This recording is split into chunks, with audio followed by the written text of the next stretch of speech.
The cannabis industry in this country, it's struggling right now. Industry leaders have gone to Parliament Hill to ask the federal government for help. I mean, jobs are being cut, stores will have to close unless action is taken now.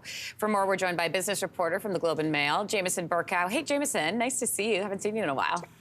Great to see you as well, Lindsey. Okay, so let's talk about why the industry is where it is right now. What are the major issues?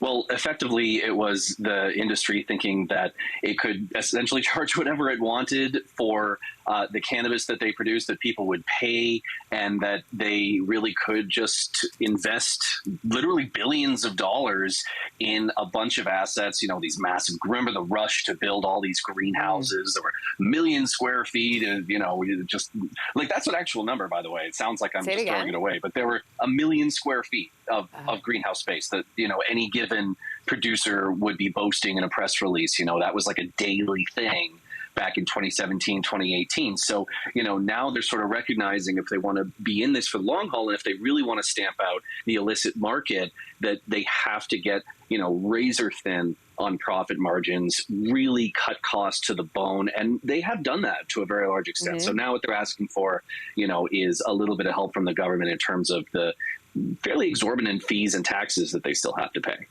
Yeah, because how does that compare to the alcohol industry, for example, when they were comparing their tax differences?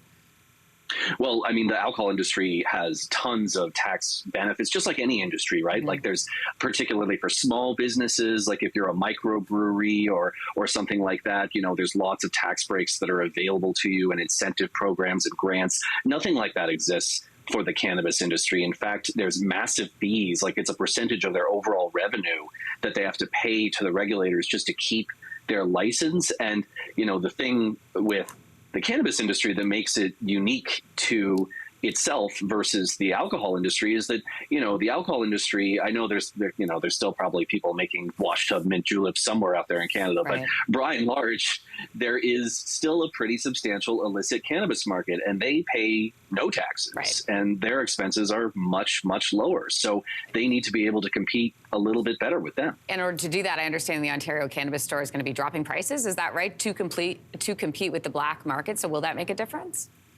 It should actually. It should make a pretty substantial difference, Lindsey, particularly because the OCS is the largest, it's actually the only wholesaler in Ontario. And, you know, they're technically what they're doing is cutting margins for themselves, which, by the way, they can afford to do. They had something like $180 million in just profit last year. And so, you know, government agency profitable is not a headline you read all that often. So, you know, they have the room to reduce their margins, which the hope is will reduce the price to consumers. And prices had actually been declining a fair bit. So the hope is that they'll continue to decline. There's still about 20% more than what someone might pay, you know, to go to the illicit market. But of course, there's all sorts of benefits that come with buying legally. And remember, that used to be like twice as much. You used to pay double to buy legally versus illegally. So the gap is narrowing. And the idea is if they can really get it on par or even more competitive than that, then that'll be the sort of last breath of the illicit market in the country. Well, you know, Jameson, I think about people investing too, like a viewer watching right now who's invested in this industry. There was this 2022 survey that found Canadians lost, what, a collective $131 billion in cannabis investments. Now, this was an industry that was supposed to be, you know, the next greatest thing, the big boom. Was this too much too soon? Market saturation? Can the industry bounce back? All of those things absolutely was the case, Lindsey. There was just way too much exuberance. Like the news from Canopy Growth last week is a great example, right?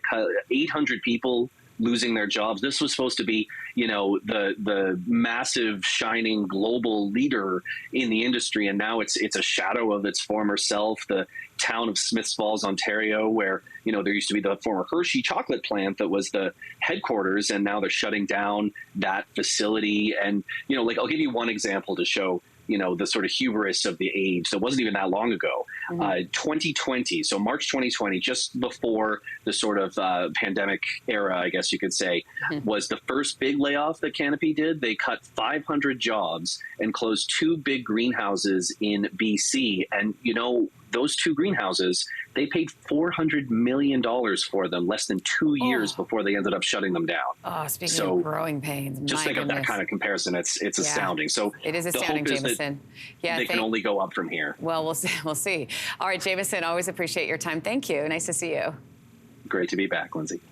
Hey, thanks for watching. If you liked this, be sure to subscribe here, or you can check out more Your Morning videos right here.